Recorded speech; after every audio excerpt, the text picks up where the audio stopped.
un momento antes de la pandemia.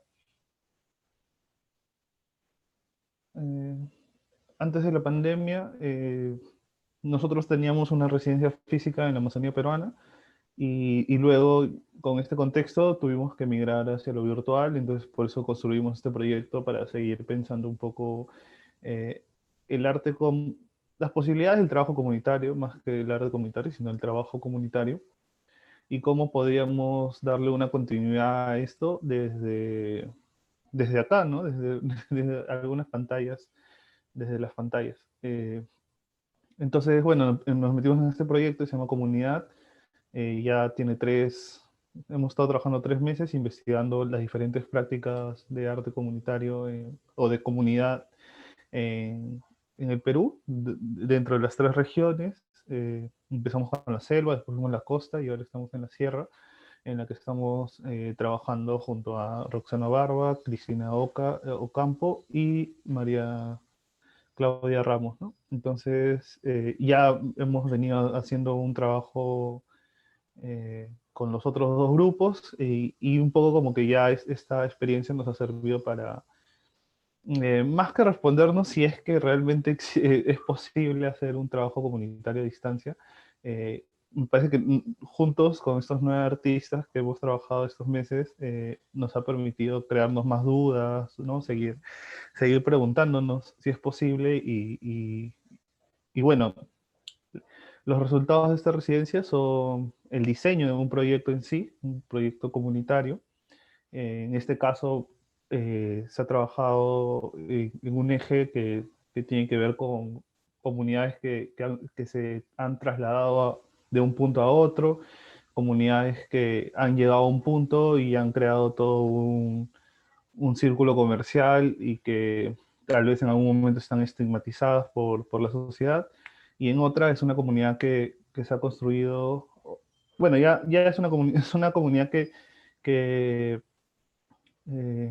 que normalmente se da, pero que en este tiempo se ha dado más, que tiene que ver con crear vínculos mediante un evento en común que es el duelo, ¿no? Entonces, por ahí han estado un poco las investigaciones, los proyectos que se vienen a ejecutar, o bueno, que se vienen a diseñar en la residencia, y un poco la idea de esta reunión es escucharlas para hacer como un punto de partida de los proyectos, ¿no? Hasta acá hemos diseñado los proyectos y ahora de acá adelante eh, viene la ejecución de estos hacia las diferentes etapas y ritmos que los procesos demanden, ¿no? Entonces eh,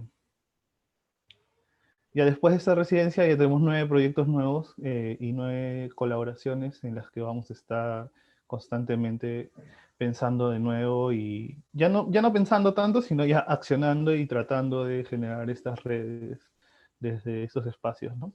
Entonces, bueno, yo vamos a dar paso, voy a darle paso a Cristi Zorrilla porque se presente.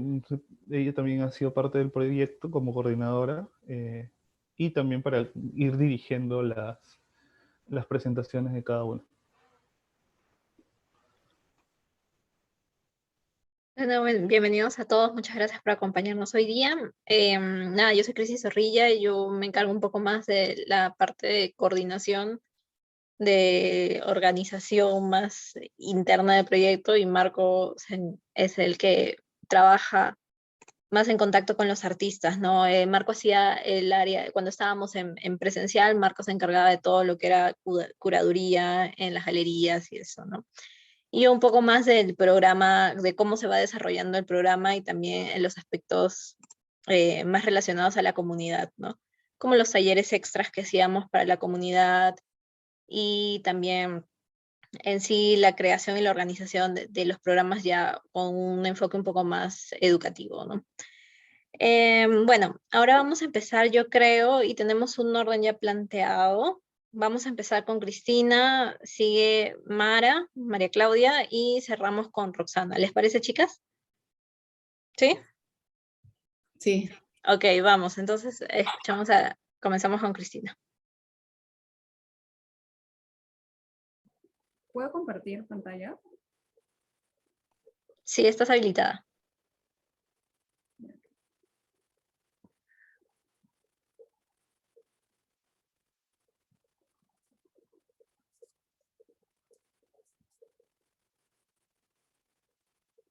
Eh, bueno, mi proyecto básicamente va un poco de mi experiencia personal, de lo que ha pasado en pandemia, pero este año, el año pasado era como que todo se veía bien alrededor de mi familia.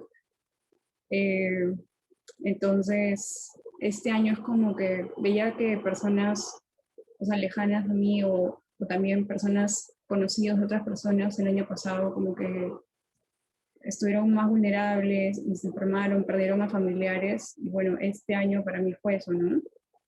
Entonces, bueno, como yo perdí a mi abuela a principios de año, me di cuenta que hubo un momento en el que, o sea, me vi limitada a cómo expresar el tema de cómo yo poder eh, hacer como una ovación hacia mi abuela o despedirme de ella, sino que simplemente me quedé en silencio, ¿no? Porque había tanta gente que se moría y me parecía nada, ¿no? Era como que, bueno, mi abuela sí, pues ya era mayor, entonces, bueno, pues es lo que tenía que pasar. Entonces, bueno, este proyecto se llama Círculos de Despedida, básicamente enfocado en que a veces cuando, cuando las personas se sientan alrededor, es una forma también de acompañarse cuando se plantea, esto aún está por verse lo del nombre, pero básicamente era como esto circular, como que todos tienen que hacer una actividad o completar algo o estar juntos haciendo una actividad para que se termine de cerrar el círculo, ¿no? Como que algo que gira y que tiene continuidad. Bueno, muchos de los ritos también familiares, o sea, han estado mucho tiempo y nosotros lo seguimos haciendo, a veces sin saber por qué, pero igual se siguen haciendo, se siguen haciendo y también muchas cosas hacen sentido a este sentido de social o de familia, ¿no? Entonces también cierra eso. Bueno, hay algo, primero me voy a adelantar un poquito. Bueno, mi familia es de Huancayo y de Huancavelica, bueno, también es de Junín, de parte de mamá y de parte de papá, bueno, es de Lima y de Apurímac. Yo he sido más cercana a la familia de parte de mi mamá, he vivido con ellos, he vivido en provincia y bueno, luego cuando mi hermano terminó el colegio vinimos acá a Lima, ¿no? Entonces siempre volvíamos por el tema de la abuela, entonces la abuela era lo que nos jalaba siempre a regresar, ¿no? Era como que el ancla, ¿no? Esta soy yo de chiquita. Y bueno, esta es mi abuela. Y bueno, hay algo que solíamos hacer cuando alguien fallecía. No sé si alguno más que está escuchando también lo ha hecho, pero a veces también cuando fallecía alguien regresábamos y al tercer día era como que se hacía lo de lavado de ropa, ¿no? Y siempre se hacía en el río. Entonces mi proyecto va un poco de eso, ¿no? De justo en el proyecto mi idea era una, pero después fue cambiando un poco y se fue al tema del duelo, ¿no? Entonces, parte del duelo es ir esto, ¿no? Como lo que le quedó pendiente a la persona que falleció, que es básicamente lavar su ropa, como que ningún humor ni nada se quede impregnado, que nada le quede pendiente y como que siga su camino, ¿no? Entonces, era un poco lo que se hacía y se hacía en familia y se esperaba hasta que se cae el sol. Entonces, en ese tramo es como que todos nos quedábamos, estábamos de por sí cerca al río, estábamos cerca a otros familiares, habían tiempos muertos, o sea, donde no teníamos que hablar, simplemente nos estábamos acompañando. Mi abuela que a veces pasaba el cigarrito, pasaba la coquita o pasaba un poco de anís, entonces mientras que hasta que se secara la ropa, ¿no? Entonces para mí era uno de los momentos más, o sea, más bonitos porque no los veía de mucho tiempo y a veces la familia se juntaba en momentos tristes, ¿no? Entonces, estas son fotos de la última vez que realicé esto con mi familia. Todos están llegando. con los postales de ropa y de cosas que luego algunas las quemaban, otras las regalaban y solo se guardaban un par de cosas, ¿no? Como para recordarlo. Mi familia también en el río, esto es en Chupaca, y bueno, lo que les decía los del cigarrito, y estuve viendo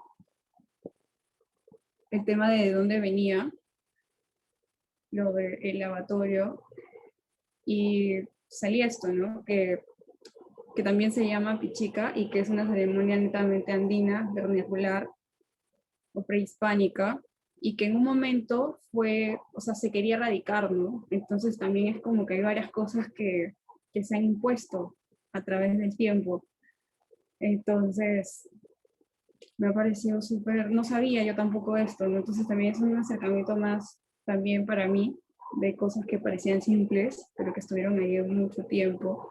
Entonces, es algo que se suele hacer mucho y que una de mis tías, por ejemplo, cuando falleció mi abuela, es como que nosotros estábamos preocupadas y les decíamos que por favor que no lo hiciera, pero igual lo hizo, porque dijo no, porque si no tu abuela no va a estar bien, entonces lo tengo que hacer, entonces se fue y lo hizo, ¿no? Nos contó y todo, estuvieron solamente 3 personas, pero igual lo hizo porque igual en ella también se impuso eso, ¿no? De que no, tenemos que cumplir las cosas de mi abuela, ¿no? O sea, se tienen que hacer, si no tu abuela se va a molestar. Y bueno,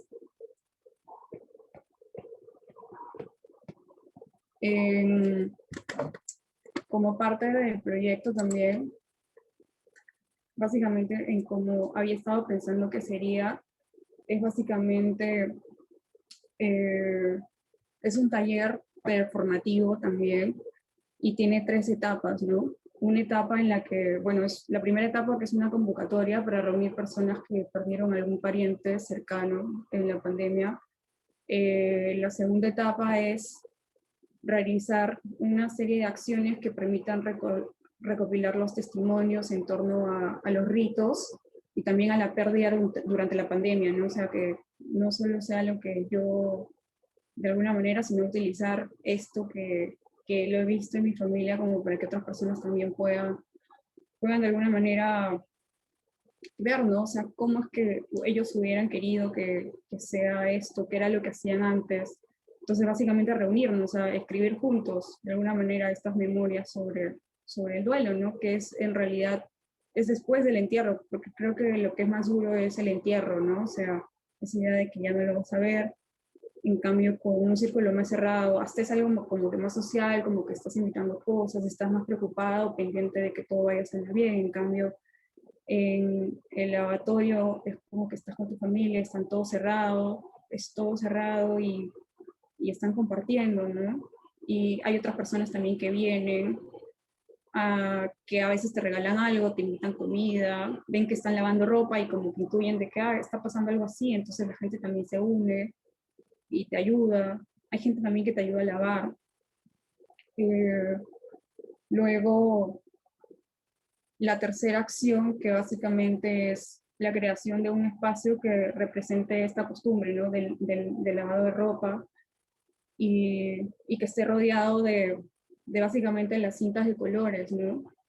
Las cintas de colores, yo vi algo también que me llamaba mucho la atención y que era estas flores que hay en el cementerio, que en realidad es como una flor de la cantuta, son así caídas y que están hechos así de rafia, y que me parecía, o sea, que siempre estaban cerca justo con estos cartelitos, que a las personas que a veces no solían visitar tanto y que les ponían estos carteles, ¿no? Y luego también algo que me recuerda mucho de donde viene mi abuelo, y que bueno, que era amigo suyo, Sergio Quijada Jara, justo esto de la flor de la cantuta. Entonces estaba pensando en eh, en esta tercera etapa, que ya es como que recrear toda esta escena, que la gente pueda escribir, ¿no? En las cintas, o sea, pueda llevarse las cintas, que estén ahí también, y representando todo esto, ¿no?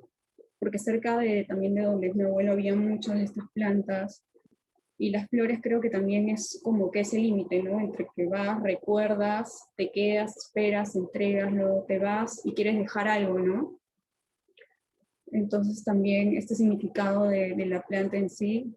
Y bueno, la flor de Cantuta es como que más unificadora, es como que en un momento se dijo esto, ¿no? De que sí, pues como que era la flor nacional, como que es la flor que está ahí de una forma más representativa, ¿no?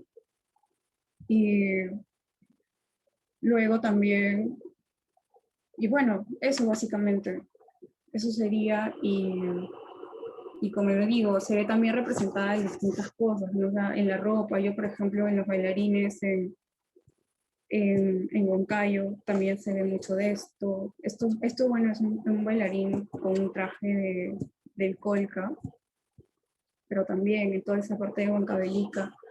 Entonces es también un poco eso, ¿no? Y, y bueno,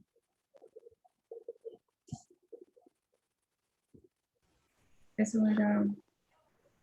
Ah, Bacán, pues. y, Sí, sí. ¿qué más? Algo creo que me he olvidado algo. Y bueno, entonces básicamente lo que quería hacer... Ay, todo se cae. Un ratito, fallo técnica. Se salió la... No te preocupes. Sí, se me cayó todo. Ah, entonces, lo que quería hacer era hacer algo en base al duelo, y básicamente el duelo que las personas han tenido en la pandemia, y lo que busco es que básicamente la memoria, ¿no? O sea, esté vigente, porque igual de esa forma recordamos, ¿no? O sea, no nos quedan eh, ese recuerdo de alguna manera, porque uno recuerda de forma social también el tema del entierro, hasta las personas que fueron. Entonces me gustaría coescribir, ¿no? Con otras personas, replantear esto, ¿no? También recordarlas. Bueno, y eso es todo. Gracias, Ya. Cristina. Antes no había mencionado más o menos la dinámica, pero sí la idea, o sea, si ustedes gustan, pueden abrir el micro y comentar también, porque justo la idea es un poco recoger también, en el caso de Cristina, ya hay una primera acción planteada, que es una convocatoria, y que justo apela a encontrar personas que han perdido a alguien en este momento y también poder, creo que en algún momento lo vimos, lo interesante que es ver todas las formas que existen sobre cómo se hace duelo. Por ejemplo, hablando, por ejemplo, en el Perú, pero en el mundo debe haber un montón de formas, que algunas son tal vez base de otras, ¿no? O sea, como unas costumbres bases y luego cada uno lo ha ido alterando, lo ha ido modificando o generando al respecto, ¿no? Eh, bueno, mientras por ahí si alguien se anima a hablar, a mí me parece interesante y nuevo esto que habías trabajado, o sea, encontrado de estas prácticas de lavar la ropa en la época, ¿no? Prehispánica. eh, y sobre todo este libro de la extirpación de idolatrías, porque me parece que en esa línea, no sé si es Bernabé Cobo o Murra, que son dos cronistas, que también son padres, o sea, mencionan el momento en el que Hernando Cortés y Pizarro comienzan a extraer momias del Cusco y las comienzan a quemar, ¿no? O sea, las momias incas, y las van mencionando Atahualpa, bueno, no se sabe muy bien si es realmente cierto toda la historia, como todas las crónicas, pero estas crónicas relatan como todo este daño psicológico que le causó al Perú el perder las momias, ¿no? O sea, no era solo un muerto o una momia profanada, sino realmente ellos convivían con estos incas, con Atahualpa, o sea, seguían vivos y ellos al matar a este cuerpo físico que ya no estaba, o sea, que ya para nuestro entendimiento ya no estaba vivo, pero para ellos sí, porque todavía comía, todavía vestía, todavía necesitaba lavarse, conversaba y transmitía conocimientos. Al quemarlo, desaparecerlo, evitan, ¿no? Ya se desaparece este espacio de culto y hacen mucho énfasis. Yo los libros que he podido leer sobre esto hacen mucho énfasis sobre el daño psicológico que le hace a la comunidad en sí, ¿no? Estos actos. Entonces, por ahí un poco, justo con Cristina siempre conversábamos durante la residencia, eh, que estamos en un momento así, ¿no? O sea, estamos en un momento que para otros países de repente el, los procesos de cremación y todo eso son más normales. En ese momento, o sea, en el momento de la pandemia, los primeros meses, no se podía enterrar, ¿no? Todos los países estaban cremando. Eh, pero para países latinoamericanos, del sur, o más de la región andina incluso, es difícil, ¿no? O sea, el que te digan no va a ser un funeral, no estamos acostumbrados a grandes funerales o a grandes ritos comunales en relación a esto, es un evento traumático, ¿no? Entonces yo por ahí quería como remarcar la importancia de este proyecto que bueno, busca justamente activar este espacio que se cerró, ¿no? Que se le negó a algunas personas, ¿no? Yo no sé si por ahí alguien más tiene algo que comentar. Creo que Damián. Bueno, ya que estamos. No, está bueno porque sí, es como siempre el cara dura que habla, pero está bueno porque por lo general es como una faceta que creo que hasta la pandemia del coronavirus estaba muy normalizada como parte de, bueno, un velorio, un entierro, un proceso, pero digo, hasta que en el momento que nos negaron eso, uno no dimensionaba la importancia de ese ritual, digo, no sé, y hasta pensando en prácticas de arte comunitario, capaz uno siempre va pensando en otras cuestiones, en las cuestiones más del encuentro, de la festividad o de, no sé, el casamiento, la unión, digo, como en otros ritos, y está bueno, o sea, como que es novedoso, es interesante.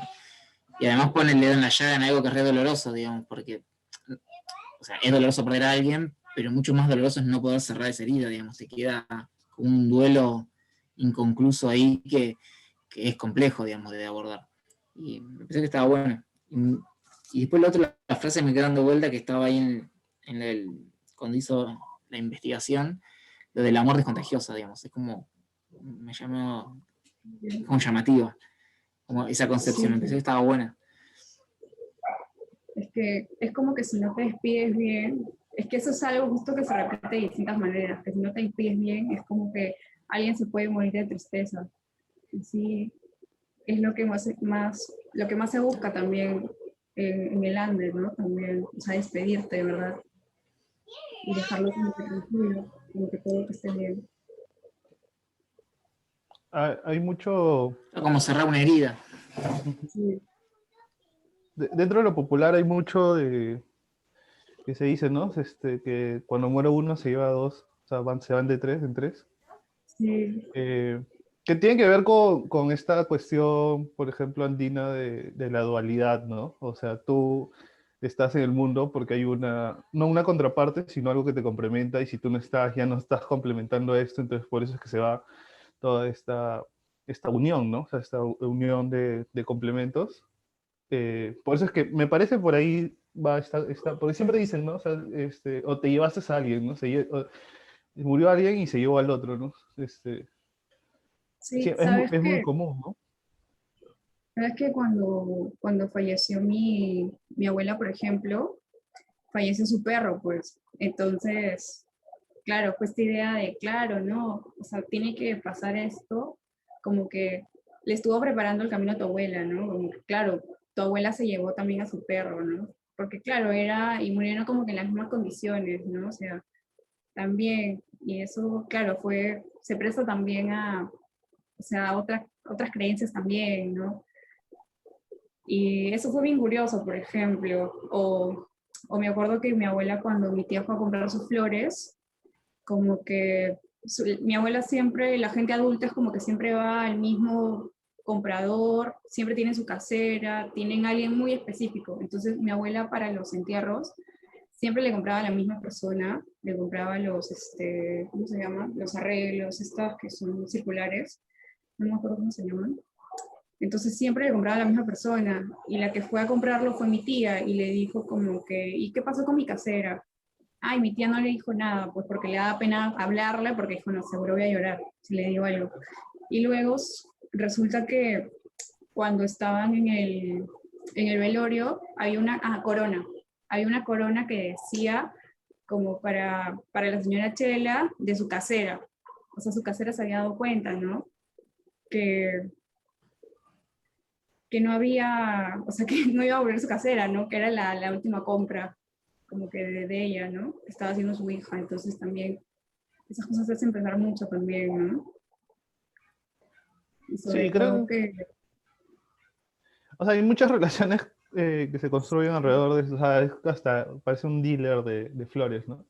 sí. Porque ya sabes más o menos lo que tú llevas, cada cuánto tiempo vas, ¿no? Estas cosas, Y todo va en la sierra y en otras partes del Perú también. En la selva también da lugar a las supersticiones, ¿no?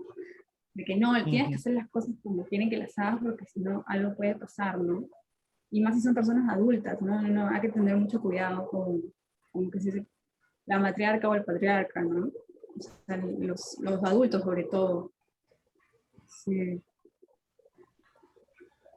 Sí, es interesante porque no suele, a mí no me parece algo que es tan arraigado en otras costumbres, ¿no? Como hay otras cosas que sí pueden ser más permisibles en el sentido de que si te olvidas un paso, no lo haces bien, todo normal. Pero sí, hay cosas como rituales muy funerarios que sí, pues, ¿no? Hay que tenerlo en cuidado para justamente cerrar este círculo, mantener la armonía eh, y que todo Claro, esté hasta en en el, no, equilibrio. no sé si te ha pasado o a alguien más le ha pasado que, o sea, a veces los adultos hasta cogen la ropa con la que se van a enterrar. Mi abuelo, por ejemplo, se compró un terno que dijo, este terno nadie lo toca, este es para cuando me entierren, ¿no? Mi abuela también dijo, a mí me van a poner abrigadita porque me puede hacer frío, ¿no? Cuando me mueres Claro. como que tengo que estar abrigada. Y de verdad le abrigaron las manos, le abrigaron la cabeza, o sea, la llegaron bien enchompada, ¿no? Porque ella dijo, no, lo que yo quiero, y no quiero estar en tierra también, mi abuela dijo, a mí no me entierran en tierra, porque en tierra me van a pisotear y me va a dar frío. Entonces a mí me tienen que poner en un nicho así de arriba.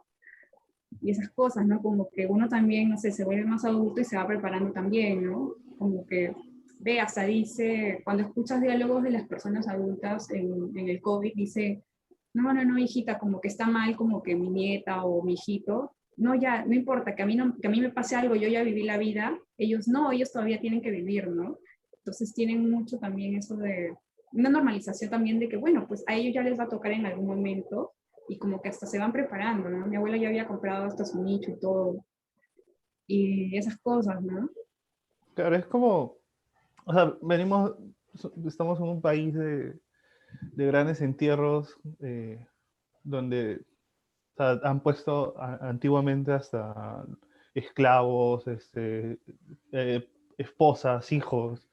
O sea, te ibas con todo porque realmente había esta idea o hay esta, ¿no? Esta como trascendencia hacia otro espacio, ¿no? Y en el que vas a necesitar justamente todo, ¿no? Comida, abrigo, perros, gatos, tus amigos, los más leales, ¿no? O sea, justamente los más leales porque obviamente te estás yendo con esta persona, ¿no? A mí me hace, como, no sé, como última idea, me hace pensar hay un relato de cuando Tello descubre Paracas, que es una cultura peruana en la costa sur, eh, es muy famosa porque hace toda una ciudad subterránea para enterrar, que se llaman las necrópolis. Encuentra varios fardos en una sola bota, o sea, hacían como una caverna subterránea y ahí metían las momias. Y encuentran 49 y en los listados todas tenían cuerpo menos una. pero, o sea, era una momia envuelta, pero sin cuerpo. Y tenía todas sus cosas, tenía granos, tenía comida, armas, herramientas. Parece que era un guerrero, o sea, todo este entierro parecía un batallón, y parecía que este guerrero no había vuelto en cuerpo, pero igual hacían el entierro y le enviaban cosas, así no está el cuerpo. Entonces ahí ya también te das cuenta que esta trascendencia, o sea, ellos no entendían el cuerpo como, o sea, no guardaban, si no estaba el cuerpo, igual esta persona de una u otra forma iba a necesitar comer, iba a necesitar vestir, y por eso enterraban a este fardo vacío, ¿no? Como que el alma de esta persona sí iba a trascender y iba a necesitar comida. O sea, ese me parece una de las historias más locas de esos temas, ¿no? Porque, o sea, uno entiende cuando hay un cuerpo, pues, ¿no? Uno entiende que sí, pues de repente ellos creen que este cuerpo va a reanimarse, pero cuando ya no hay, ahí ya es como un poco difícil de entender, ¿no? O sea, cuesta entender que estás enterrando a alguien que va a volver, que necesita comida, pero no existe el cuerpo, ya no hay, ¿no? O sea, es solo la presencia, el alma, la vida, ¿no?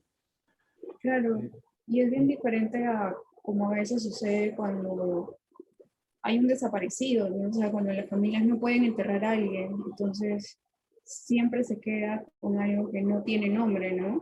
Con algo que, mientras que no haya algo que enterrar, algo que como que aceptar, ¿no? Que, o sea, sí, pues es, yo tampoco había escuchado justo lo que dices. Sí, Sí, es bien raro, ¿no? son historias un poco Bien, urbanas, vamos a sí, buscar las fuentes, pero que más o menos configuran un poco esta tradición funeraria desde el antiguo Perú y que se mantiene hasta ahora, ¿no? Entonces, eh, bueno, un poco para como redondear, sí, me parece importante, por ahí si alguien ha escuchado, por ahí no lo he compartido, pero ya en algún momento eh, este proyecto se comenzará a ejecutar, vamos a justamente necesitar estas visiones de los ritos, justamente para cerrar el duelo. Y nada, me parece un proyecto que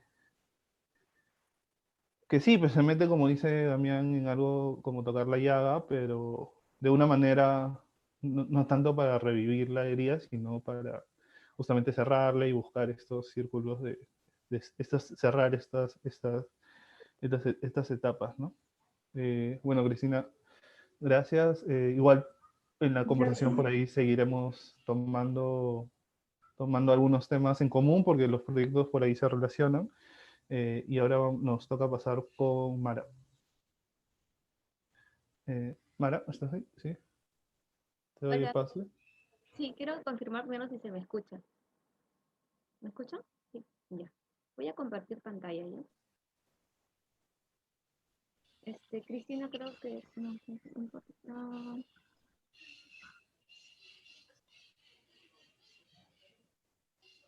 Ya,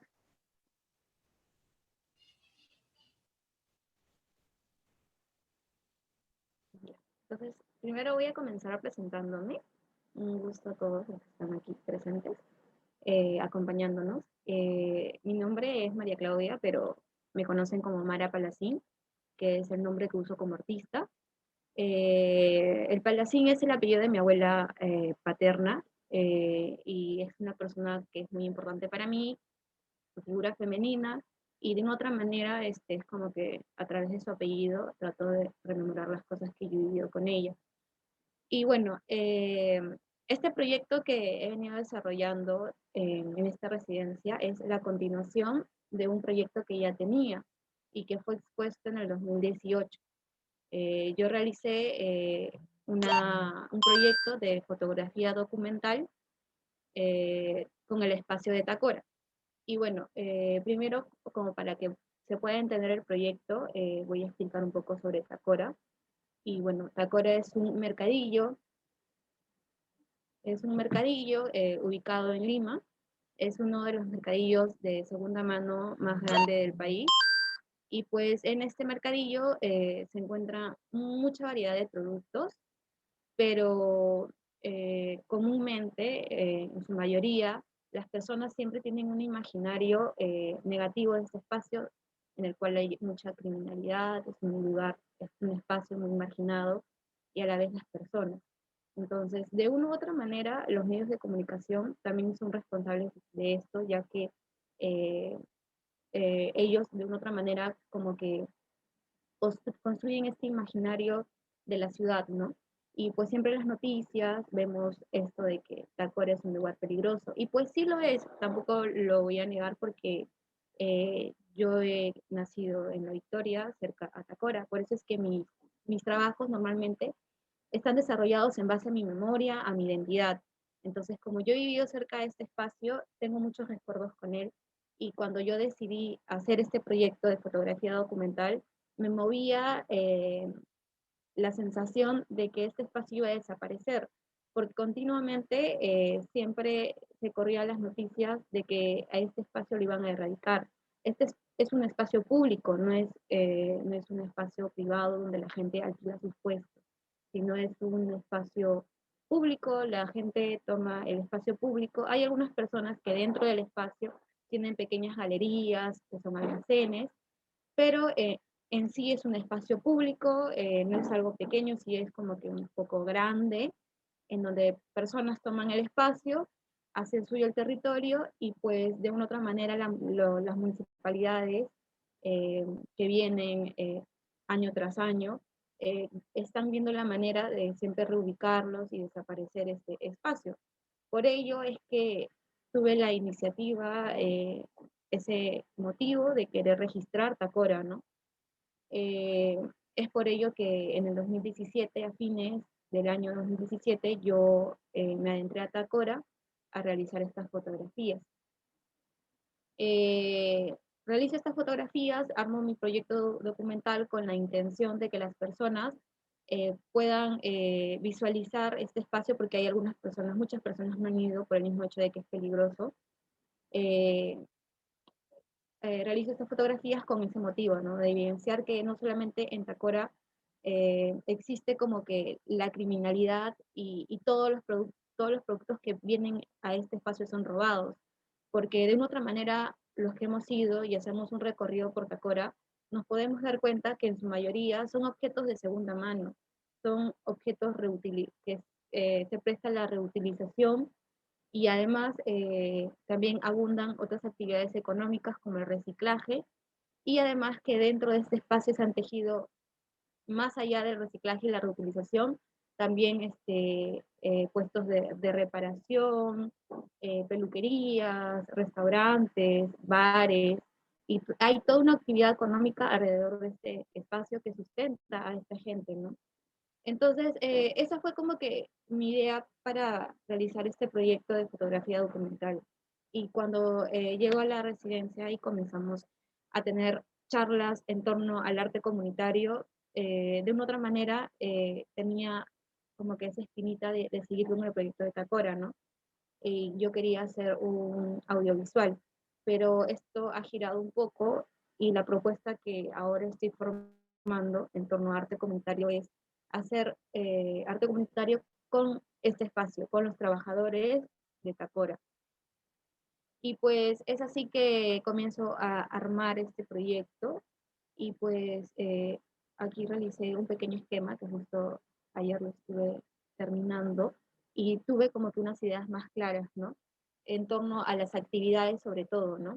En realidad me gustaría, o sea, es algo que yo sí sería recontra factible y ayudaría mucho el proyecto, es que quizás lo envíe a una convocatoria y se pueda financiar este proyecto, porque siento que de una otra manera eso sería también, el dinero sería como que también una forma de reconocimiento al tiempo de las personas que van a estar involucradas en el proyecto. Y más allá de eso, también el hecho de poder obtener herramientas y brindárselas a ellos, ¿no? Porque siento que Tacora es un espacio que las municipalidades tienen que darse cuenta que hay una historia de Tacora, hay un antecedente de Tacora. No es simplemente un espacio público, hay toda una historia, hay memoria, hay identidad, porque cerca a Tacora se encuentra el mercado de La Parada, y La Parada de una otra manera se formó a los migrantes que vinieron de Lande a Lima. Entonces, aquí hay toda una historia dentro del espacio, y además también que es una historia también colectiva, ¿no? Es una historia en donde las personas, en busca de un progreso, de un mejor futuro, han visto estas nuevas necesidades de emergencias y han tomado un territorio y en comunidad han formado un mercadillo, que es Tacora, pues, ¿no? Y pues, entonces mi finalidad con este proyecto, mi finalidad principal con este proyecto es que las personas, o sea, los trabajadores, puedan reconocer que este es un espacio con memoria y que tengan en cuenta la identidad que tienen, ¿no? Que tienen alrededor de este espacio. Entonces, ese es mi principal objetivo, que trabajar con o sea, trabajar este proyecto con los trabajadores y que ellos también pongan en valor el espacio que tienen, ¿no? Y pues esta es una de las fotografías que realicé en el espacio, una calle, como les digo, y las personas toman el espacio. Antes del COVID, como que los domingos era como una feria, ¿no? Comenzaba desde muy temprano, desde las 3 4 de la mañana, y pues encuentras mucha variedad de productos, y pues hay vendedores, personas que venden vienen de diferentes partes de Lima, ¿no? Vienen de diferentes distritos a trabajar este espacio, y y también personas que son las compradores también vienen de diferentes partes de la ciudad. Entonces, este espacio alberga a un montón de trabajadores, y bueno, también hay asociaciones de trabajadores presentes en este espacio, ¿no? Y pues un poco más allá, adentrando un poco ya más a las actividades, lo que estaba pensando realizar en este espacio con las personas era realizar un mapeo, ¿no?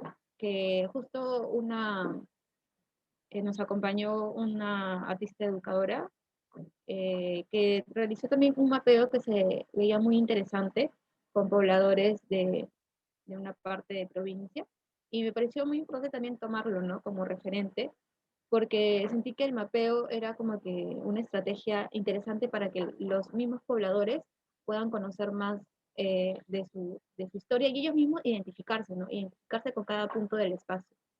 Entonces, creo que esta actividad del mapeo es muy interesante para poder realizarnos con los mismos trabajadores, ¿no? Y bueno, a raíz de eso también me surgió la idea de poder grabar los testimonios de los trabajadores en torno al espacio, ¿no? Las cosas que ellos han vivido en este espacio, las cosas que han observado, y todo lo que tiene en cuestión con el espacio, ¿no? Grabar estos testimonios, y quizás con la ayuda de las plataformas digitales, el QR, poder como que tener acceso a estos testimonios, ¿no? Luego se me ocurrió la idea de quizás trabajar un fotolibro con los trabajadores de Tacora, ¿no? Estaba pensando, no sé si un fotolibro o como un libro comunitario, ¿no? En donde todos participemos partiendo de la memoria y de la identidad de este espacio y sus habitantes. Estaba pensando quizás recurrir al archivo fotográfico de los mismos trabajadores, y quizás a partir de ellas generar otras nuevas. Y pues hasta ahora tengo como que planteadas 3 actividades que sí me gustaría realizarlas con ellos, como lo menciono. Y pues no, eso es eso. Y aquí tengo algunas fotos del espacio para que puedan visualizar mejor.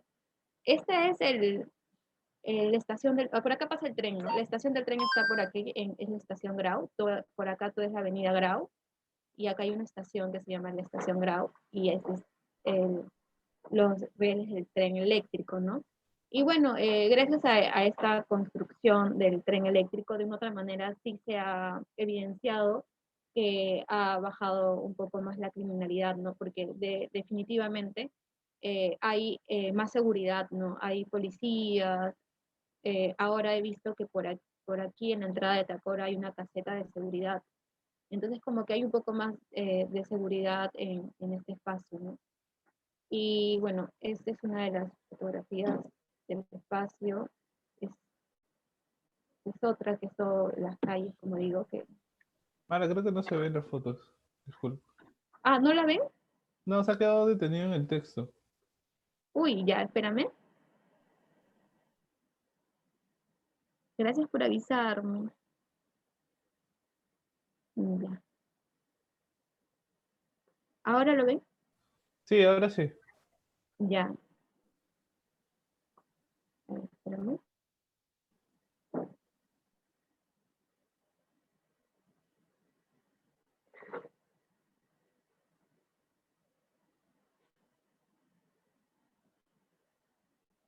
Mm,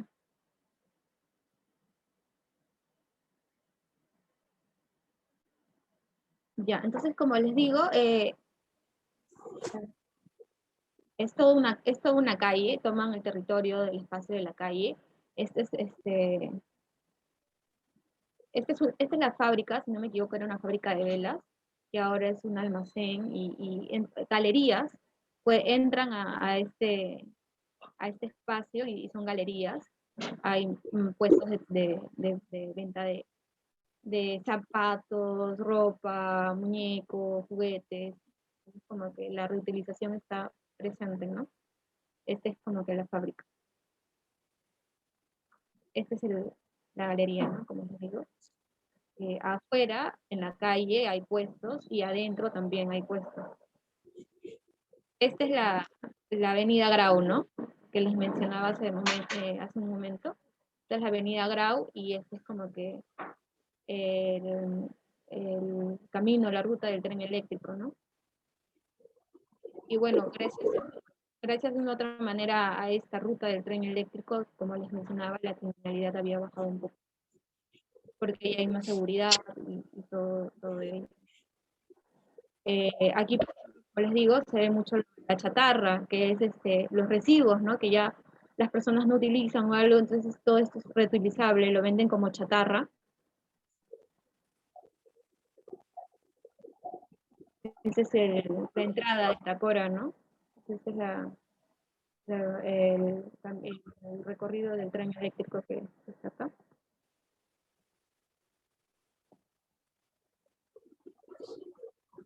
Y como les digo, antes del COVID, estas fotos son antes del COVID. Estas fotos son del 2017. Y los domingos, yo fui un domingo también, y los domingos, como les digo, es donde hay más personas. El, comienzan desde las 4 de la mañana, están comenzando a vender en estos espacios, ¿no?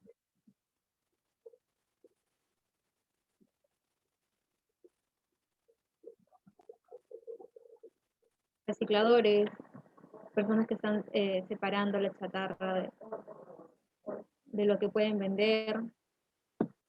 Y bueno, todos los recicladores que van por diferentes distritos llegan a este punto de Tacora. Acá hay un comité ambiental Tacora. Y se ve, ¿no? El trabajo del reciclaje, que es sustento de muchas de estas personas que son adultos mayores. Entonces, estas son las personas que me acompañaron a realizar las fotos, ¿no? Como yo les dije, yo viví ahí en Tacora, entonces todos ellos son los amigos de mi papá de infancia. Mi papá llegó de provincia a, a Lima a los 9 años, si no me equivoco, y pues mis abuelos comenzaron a vivir aquí, en La Victoria, y pues mi papá hizo estos buenos amigos que hasta ahora son como mis tíos. Entonces cuando yo decidí hacer este proyecto, les avisé, les dije que iba a ir y ellos fueron los que me ayudaron, porque de otra manera tampoco es fácil entrar con una cámara, ¿no? Porque sí es peligroso. Y bueno, todo ese recorrido que realicé ese día, este es un vendedor de discos y se puede observar en la calle cómo estas personas toman la calle para poder suplir sus necesidades básicas, ¿no? Porque realizan sus actividades económicas y bueno, aquí se ve que no solamente es venta de ropa, de chatarra, sino también se vende comida, hay puestitos de comida, golosinas, o sea, hay muchas actividades económicas aquí en este espacio, ¿no? Y bueno, ese es mi recorrido que hice. Esta es una pintura de modelo Muñoz. En la escuela tenemos un modelo que viene años siendo modelo en la escuela. Y pues cuando hice recorrido en Tacora encontré un cuadro del retrato de él, ¿no? Y me pareció curioso y tomé una foto. Y bueno, ese es el espacio de Tacora. Genial, Mara. Muchas gracias. Me parece un proyecto interesante porque ahora que veo la foto, voy a pensar, existe un comité ambiental y habría que ver cómo está organizado, con qué cosas ha hecho, qué cosas, o por qué no ha hecho algunas cosas. Porque, claro, vemos un espacio que de una u otra manera, no sé, está entre todo el monóxido de los carros, ahora el tren, que así sea eléctrico debe generar algo. Eh, y hay un comité ambiental, ¿no? O sea, me parece que en algún momento había una preocupación por hacer algo al respecto. Está esta fábrica de velas, me parece, esas hallazgos me parecen importantes porque, claro, recuperar las formas que esta, de una u otra manera, ellos, sabiendo que son informales, han querido organizarse de una u otra manera, hay una necesidad de hacer eso, ¿no? O sea, eh, sea para entrar a un espacio más formal, acceder a ciertos derechos, ¿no? Como trabajar, incluso reclamar ciertos derechos colectivos. Entonces, para eso me parece que han sido estas organizaciones, pero que también pues no podrían no solo ser como personas jurídicas ¿no? que se usan para estos fines, sino hacer justamente el trabajo ambiental y no sé, pues de organización de las diferentes asociaciones que ya existen ahí, pues, ¿no?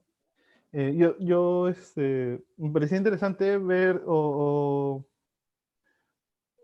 justo lo había comentado mucho en la residencia, el trabajo de Damián, porque tú, Damián, estabas trabajando también en estas comunidades, por ejemplo, familias que hacían telas ahí en Buenos Aires.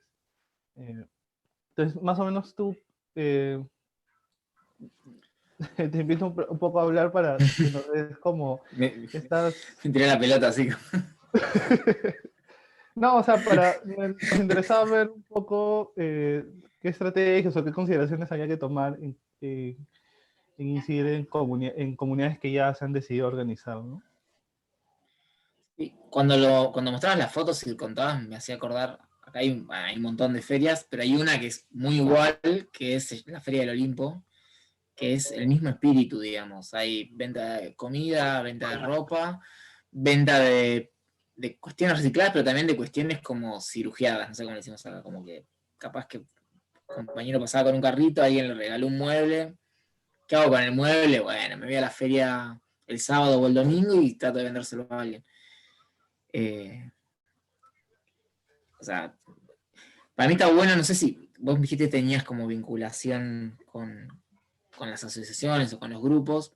Por lo general suele estar bueno laburar con los representantes ya como que haya medio conformado, digo, con delegados o con algún tipo de institucionalidad que tengan ahí los laburantes, porque te permite llegar de otra manera y capaz te vas ahorrando rebotes, por decirlo de alguna manera. Capaz que si vos una vez viene pensando un montón de cosas, te sentás con el delegado y dices, no, eso no te da nada ni bola. O sea, no te van a prestar atención con eso. Y entonces eso está bueno porque vas aceitando pasos. Y después, lo otro que pensaba es que cuando contabas lo de cómo lo querías encarar, yo no sé si lo conocen allá, pero acá hay una experiencia que se llama Iconoclasistas, que hacían medio ese laburo, decían de mapeo, o sea, en una comunidad determinada, puede ser un barrio, puede ser una feria como en este caso, se laburaba en generar como el mapa con, digamos, con los actores del barrio en diferentes planos. Entonces, no sé, puede ser problemas ambientales, problemas de seguridad, problemas, no sé, de trabajo, problemas de violencia de género, no sé, o sea, se tipificaban como los niveles en los que se quería discutir y se los iba analizando y se los iba como mapeando en el territorio. Y eso también, además de conocerse, también ayudaba a poner como en perspectiva los problemas. Porque capaz que decimos, no sé, hay un problema de seguridad. Bueno, pero en la proporción de toda la feria, ¿cuánto es el problema de inseguridad? O sea, qué sé yo, ¿cuánto? Puede ser lo medio así brusco. ¿Cuántos son los pibes que salen a chorear y cuántos son los que salen a laburar? Qué sé yo, capaz que hay 2000 feriantes y son 10. Que obvio, que si te agarran medio dormido con una cámara que vale 100 lucas y medio paveando sacando fotos, te duermen. Que no está bien que pase eso, pero es probable que pase. Pero ¿cuántos son en perspectiva? Entonces está bueno para mí, porque por lo general se construyen muchos discursos sobre estos espacios que los marginalizan más, ¿no? Digo, que dicen, bueno, sobre un tipo que se tuvo que inventar un laburo, porque es eso, los que están ahí todos inventaron la changa, el laburo, no es que alguien los contrató para eso. Además de esas cargas, se le pone la carga de él, que seguro que son chorros, que seguro que hacen cagadas, que viven en un barrio que es feo. Entonces, como que a veces está bueno como ir desandando esas como capas de marginación que son simbólicas. Y, no sé, para pensar en otros formatos, además de la gráfica, lo había visto, después lo busco y lo paso. Habían hecho sobre la Franja de Gaza también un grupo que era como así con el concepto de cartografiar, y habían también desandado todos como los niveles de problemáticas que identificaba la comunidad, desde económicos, de sociales, de políticos, bueno, en el caso de Gaza, militares y religiosos, digamos, todo. Hacían como cuadros de relaciones en donde iban como en función de los conceptos que iban trabajando con la comunidad, y después lo trabajaban como un video. Entonces después en ese video vos podías condensar, no sé, en 5 minutos, relatos, registros de los habitantes y también gráficos que te permitían mostrar eso y dar la discusión sobre, bueno, no sé si es en términos de qué es lo que realmente está pasando, pero sí por lo menos otra visión de lo que pasa ahí. Que para mí eso está bueno. Después, si esas cosas les sirven, las paso y Sí, sería nada, me dice. bacán. Ay, a mí me gustaría comentar algo. Dale. No, que me parece como alucinante que se pueda como crear esta comunidad de personas que llegan a un lugar y hacen como una especie de comunidad, ¿no? Y que digamos que suena quizás de una forma como anarquista inicialmente, pero luego a través de una organización, o sea, se organizan. Me parece súper interesante, me parece esa simplicidad de llegar allí sin saber a quién vas a encontrar en la misma situación. Es como pensar yo alrededor de 200 personas en un lugar en donde cada uno cumple una función específica, ¿no? Y me imagino que internamente, no sé, Mar, si pudiste investigar sobre eso, pero deben haber jerarquías y deben haber posiciones entre ellos y cómo se juntan y cómo se incluyen los nuevos y cómo se crea todo ese mecanismo me parece súper interesante. Es como funcionan las manadas también, ¿no? Si nos vamos como, no sé, me parece increíble tu proyecto y todos los proyectos son increíbles, pero pensar en que se puede llegar a un lugar así y formar parte de eso de una u otra forma, no sé, es como crear una historia, no sé, parece como ficción y al mismo tiempo, es increíble, de verdad, increíble. Muchas gracias. Sí, de hecho, uno de mis tíos, bueno, yo le digo tío de cariño, pero es amigo de mi papá. Él tiene amigos que trabajan ahí y de hecho él va a ser como que la persona clave ahí para ayudarme a desatar cosas, ¿no? Porque a él le puedo preguntar justo lo que me preguntas, ¿no? De que cómo hay esa especie de jerarquías.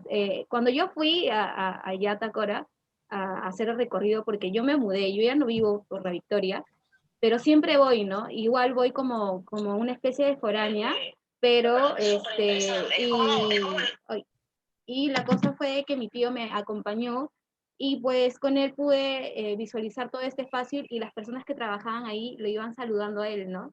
Entonces como que él se conocía con todos estos trabajadores de este espacio y por ello que también de una otra manera, a pesar de que yo he vivido ahí desde chiquita, he recorrido estos espacios, mi familia, mi tía trabajó ahí, a pesar de eso, yo al llegar y tomar registro, me sentí también extraña porque sentía sus miradas, ¿no? O sea, no me decían nada, pero también sentía sus miradas como que, oye, ¿qué hace aquí? ¿Por qué nos toma fotos? Y es más, hasta sentía que también me miraban como que curiosos, ¿no? De que, oye, pero nadie le está haciendo nada, nadie lo mira para robarle o algo así. Y después se dan cuenta que estaba con gente que conocía. Y cuando ya veían que estaba con alguien que conocía, estaba con 4 o 5 personas que conocían, es como que normal, ya aparte, ¿no? Era como que dejaban que les tome fotos y todo ello. Entonces, de hecho, el seguir con ese proyecto, para mí la pieza clave ahí es estas conexiones que sigo teniendo yo con este vínculo familiar prácticamente que yo he hecho o que mi papá también ha hecho con personas que han vivido y viven ahí, ¿no? Porque muchos de ellos también ya no viven, ¿no?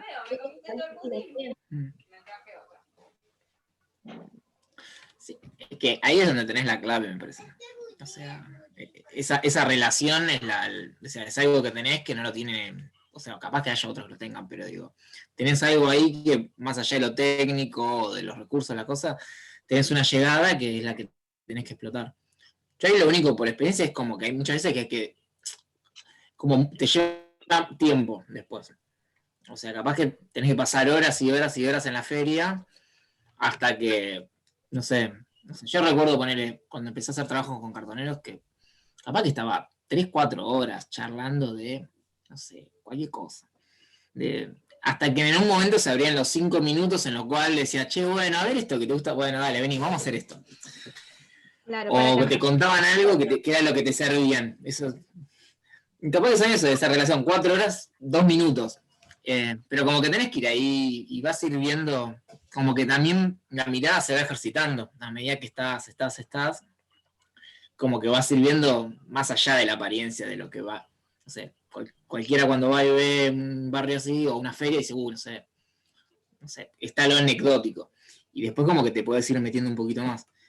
Y ya contás con una ventaja que es gente que está ahí, que te lleva, que te pasee, que te va a decir, bueno, ese es un chanta, aquel sí, aquel no. Te dijo esto, pero te quiere decir lo otro. Bueno, eso está buenísimo. sí. Che, te quería preguntar, porque en un momento dijiste como que tenías que conseguir financiamiento. O sea, ¿qué es lo que vos pensás que te falta que necesitas que te lo financien? Yo siento que de una otra manera, siento que, o sea, ya yo puedo llegar y sí, de hecho hay como que una pequeña conexión directa porque hay personas que trabajan ahí y conocen a mi tío, ¿no? Pero yo también siento que de una otra manera estas personas están con la idea de ir y trabajar y generar dinero, porque en realidad son personas que la luchan mucho, trabajan demasiado, están todo el día ahí en la feria. Entonces, yo siento que ellos también puedan ser parte del proyecto. Siento que de repente al comienzo, de repente no les va a interesar, ¿no? Porque yo he visto ya, o sea, he visto también cómo otros compañeros desarrollan esto de arte comunitario y es también difícil que la comunidad se involucre, ¿no? Es un poco difícil de que ellos también deseen involucrarse. Entonces yo siento que de una otra manera, a mí sí me gustaría de que si ellos participan, no sé, o sea, darles herramientas, por ejemplo, no sé si hay la idea de formalizarse, porque yo sé que sí hay esa idea de formalizarse. Mis papás han sido informales y han salido de ahí. Y, o sea, yo sé que también la gente también busca formalizarse porque desea trabajar. Lo malo es, de una otra manera, lo malo es un poco el sistema, ¿no? Que a veces es un poco difícil el dinero o el impuesto que te quieren cobrar, no sé, por un local, por el servicio de agua. O sea, hace poco yo tengo esa experiencia con mi mamá, porque mi mamá tiene una tienda, tenemos un local, y mi mamá no gasta nada de agua en mi casa, nada de agua en mi casa, pero ya le ponen como comercial, o sea, no le van a cobrar como vivienda, le van a cobrar como comercial y le van a pagar más el agua, le van a cobrar más por el agua sin que lo usemos. Entonces, esas pequeñas cosas, imagínate cobrarle a esas personas que se buscan su día a día de lo reutilizable, ¿me entiendes? Entonces, es también quitarle una cantidad, ponerle un poco más de dinero a quizás a esa idea de formalizarse, y esa idea de formalizarse se va a volver un poco más larga también, ¿no? Porque de repente tendrán que juntar para un local o para los servicios de algún local. Entonces, suena bonito, hay que formalizarnos todo, pero también es difícil llegar a formalizarse, teniendo también la idea de que muchas de estas personas de repente no han tenido padres, no han tenido madre, no tienen educación.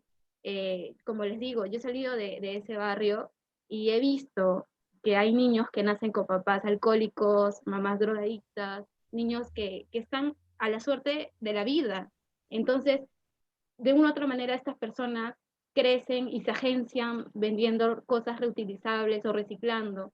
Entonces, yo creo que de una u otra manera, el Estado, los municipios sí deben enfocarse en ayudar a que estas personas puedan formalizarse y no simplemente erradicar el espacio y seguir estigmatizando el espacio y a su gente.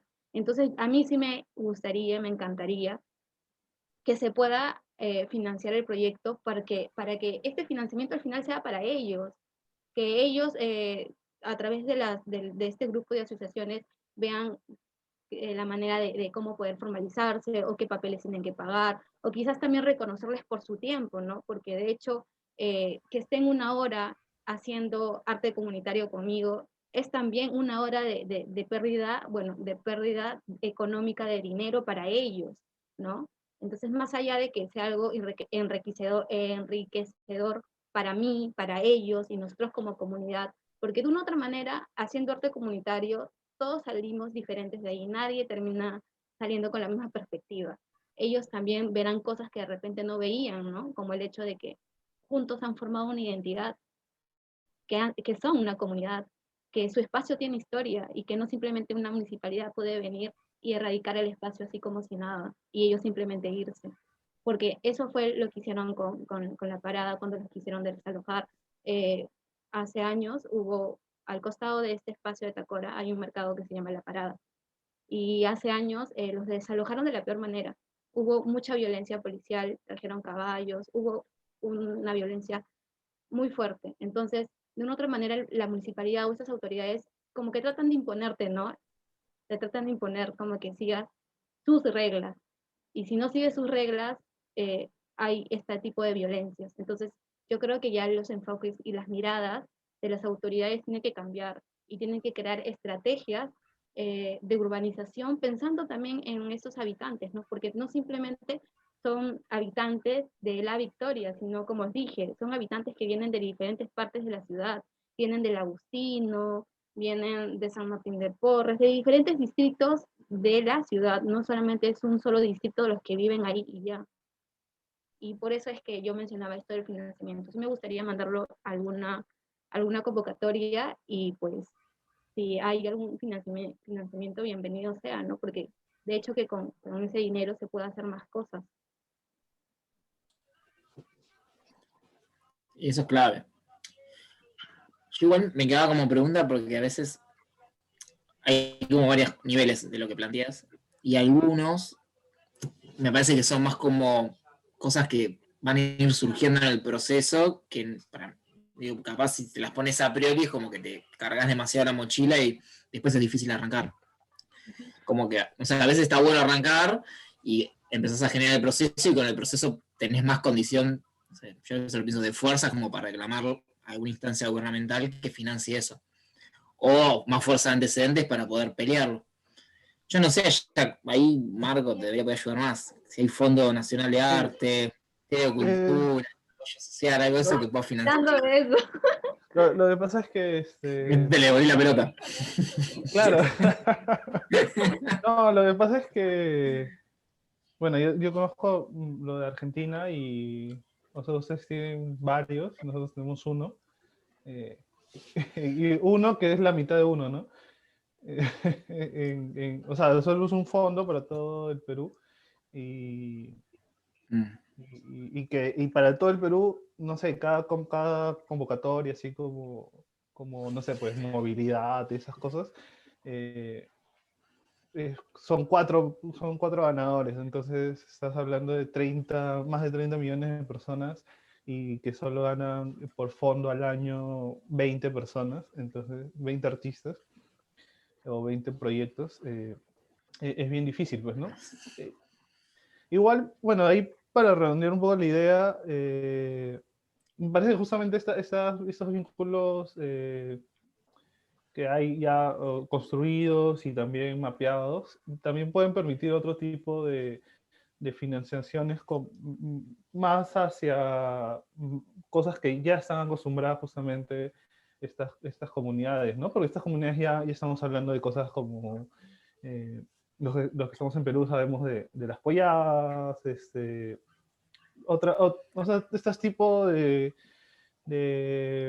no sé, pues preparar una comida y venderla un fin de semana, este tipo de cosas, parece que también son parte de las dinámicas que ya estos grupos manejan y que así se han financiado muchas cosas, ¿no? O sea, hay muchas organizaciones, compras de alquileres de espacios comunales,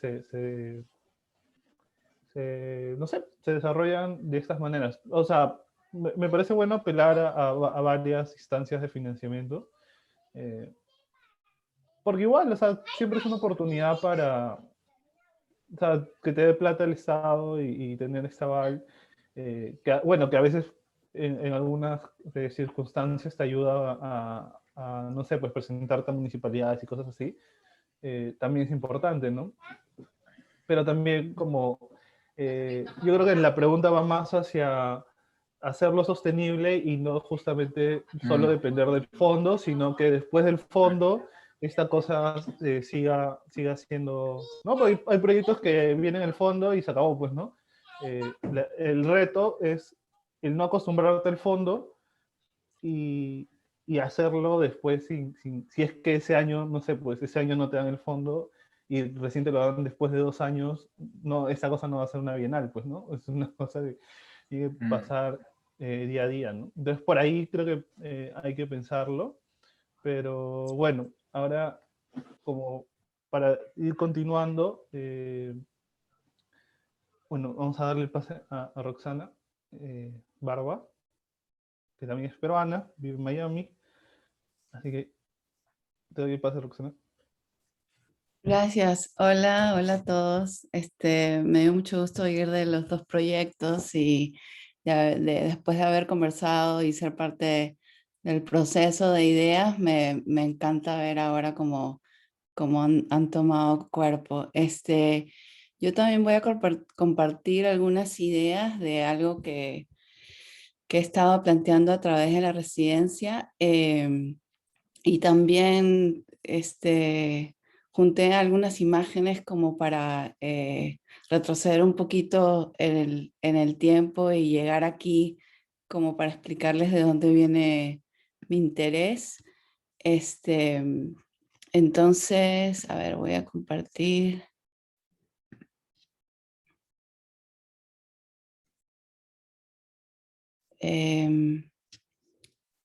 Estoy compartiendo. A ver. Sí, pero no se logra ver. ¿O alguien lo ve? A ver. No. No. Está No. cargando, todavía está cargando. ¿no? Ujú. Sí. Está cargando. De repente mi internet está malo.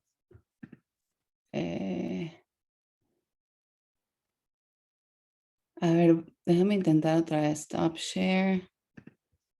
Share. Vengo por acá. ¿Ahora sí? Ok, ok, Sí, ok. ahora sí. Gracias. Ok, bueno, entonces, a través de la residencia, que para mí ha sido muy, muy importante porque me ha reconectado con una comunidad que me enriquece, que es parte de mi identidad. Y justamente creo que de ese corazón es que nace este proyecto que lo estoy llamando Ritual de Dos Tierras, reconstituyendo mundos en constante movimiento, que parte de la idea de que el sujeto migrante se, se encuentra en constante transformación, ¿no? Y pasa por distintos procesos de adaptación, de luto también, de pérdida, de aculturación. Y es algo que yo he vivido personalmente. Emigré del Perú cuando tenía 18 años y vengo viviendo muchos años en Miami, pero también viví 5 años en México. Entonces, es algo que he tenido muy presente en los procesos de cambio en mi vida, pero quizás es algo que durante esos tiempos de mudanzas y de viajes y de nuevos comienzos y de finales, no podía tanto reflexionar porque estás muy, muy ocupado en lo que viene, ¿no? En salir adelante. Entonces, bueno, quiero simplemente retroceder un poquito, mostrarles un poco de lo que yo hago con mi trabajo y como para llegar a este punto. Bueno, en mi trabajo yo frecuentemente trabajo con el performance y video y la instalación también. Vengo de una formación de danza, pero con los años me he ido más del lado de explorar dos o más disciplinas que como que traten de crear el mundo mítico que busco crear. En esta obra que trabajé con redes de pesca, trataba de acercarme un poco a la inteligencia de la fauna marina, tratando de buscar como un plano espiritual de conexión. Y en este otro trabajo que fue de performance, que era acerca como de los estereotipos creados alrededor de la mujer, incorporaba un ritual que era como de purificación y de limpieza de todas estas cosas que las mujeres tenemos que soltar y manejar en varias áreas de nuestra vida, ¿no? Entonces, esta idea de ritual me sale o me viene visitando hace un tiempo en mi trabajo. Esta es una imagen de un video en el que trato como hago un texto que está inspirado en la obra de un escritor argentino y hago como la contraposición del texto, pero más bien me enfoco en cómo tratar de revelar una ciertos secretos detrás de estos objetos que vemos. Entonces, como nuevamente buscando como como un más allá, ¿no? En las cosas. Y esto me llevó a que el año pasado comencé a interesarme en investigar la iconografía precolombina, prehispánica o del Perú antiguo, y que siempre me ha fascinado, siempre me ha llamado muchísimo la atención y la verdad que no sabía con lo que me iba a encontrar. Comencé de manera muy, muy individual, digamos, como buscando imágenes, leyendo textos, y entonces empecé a pensar mucho en estos seres como de formas antropomorfas que juntaban varios atributos y características del mundo animal y que representaban muchas cosas a la vez, ¿no? Entonces traté yo de empezar como a ejercitar esas ideas y empecé a trabajar con unos collages donde trataba de juntar estas formas, ¿no? Y preguntándome a mí misma qué es esto de la cosmovisión, ¿no? Entonces, mientras siga aprendiendo acerca de la cosmovisión andina, reflexionaba mucho en cuál es nuestra cosmovisión, cuál es mi cosmovisión, cuál es la cosmovisión de estos tiempos contemporáneos. Y la verdad que hacía muchos paralelos con la cosmovisión andina. Poco a poco se me fueron revelando.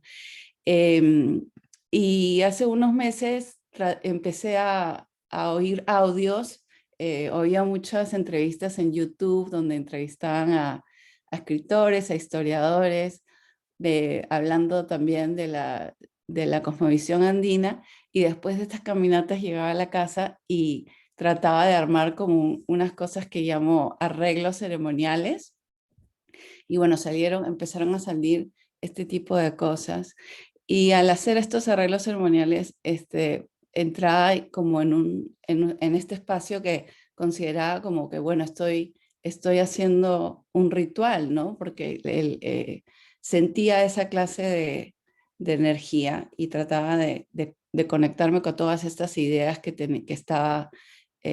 traía en la cabeza. Entonces después traté de empezar a llevar esto un poco más al cuerpo, y en una noche aquí tenemos como una especie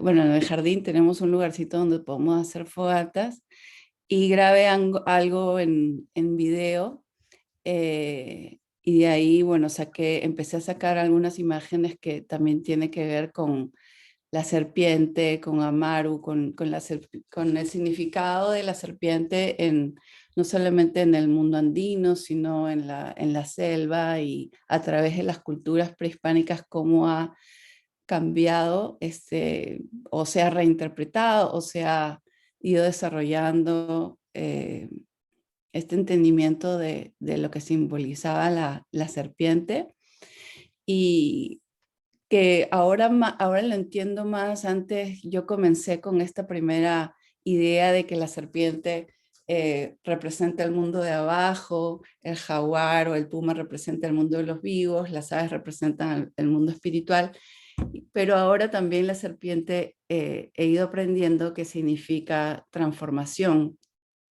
significa expansión. Hay un mito muy particular de Tupac Yupanqui donde dicen que Amaru Tupac Yupanqui cuando nace de una montaña sale Amaru, y también salen dos cometas, y el Amaru se va hacia la laguna, y hay un relato de un mito, ¿no? Y lo que leía era que este Amaru simbolizaba la expansión inca.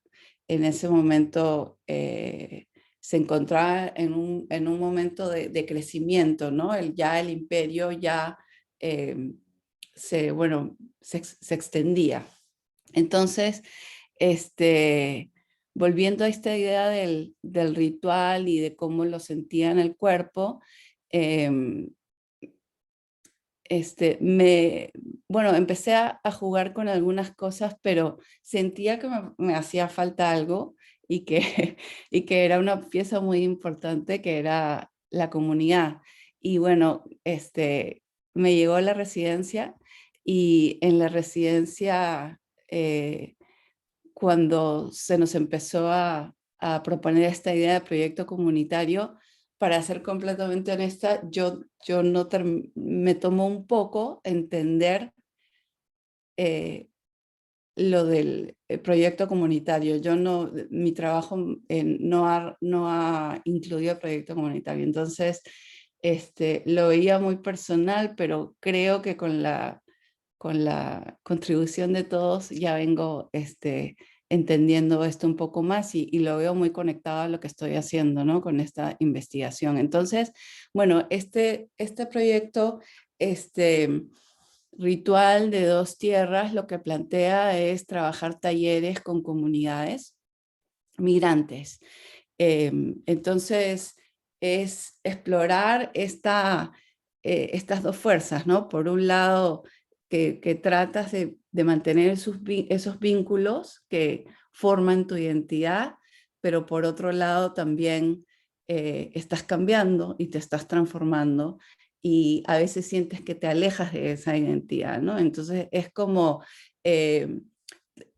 con el concepto andino de la dualidad, como se habló antes, tratar de reconciliar estos y más bien preguntarnos si pueden ser algo complementario, si pueden ser algo recíproco en la búsqueda de la identidad del sujeto migrante. Entonces, lo que planteo es hacer talleres donde primero quiero trabajar con peruanos que vivan aquí en Estados Unidos, muy probablemente en Miami, que es donde yo vivo, y hacer una especie de biografía migratoria, de talleres donde exploremos a través del diálogo y del movimiento cuestiones que tienen que ver con todo esto que estoy hablando, ¿no? Entonces, una de las cosas que surgió cuando estaba preparando esto era hacer como una especie de carta biográfica para llegar a una especie como de símbolo, ¿no? Entonces, por ejemplo, hablando del recorrido migratorio de mis padres, mi mamá es del Cusco, de la sierra en Perú, y mi papá es de Trujillo, del norte, en la costa del Perú, y yo nací en Lima. Y cuando ya emigro, mi ruta es Lima, Miami, México, vuelta a Miami, haciendo tránsito en Lima, ¿no? Y bueno, también pregunto unas cosas que tienen que ver con números, con años, que luego también estoy pensando de qué manera puedo incorporar esos números, pero con esta como ruta, ay, perdón, se me movió esta cosita, geográfica, entonces puedo, a ver, ok, puedo empezar a trazar,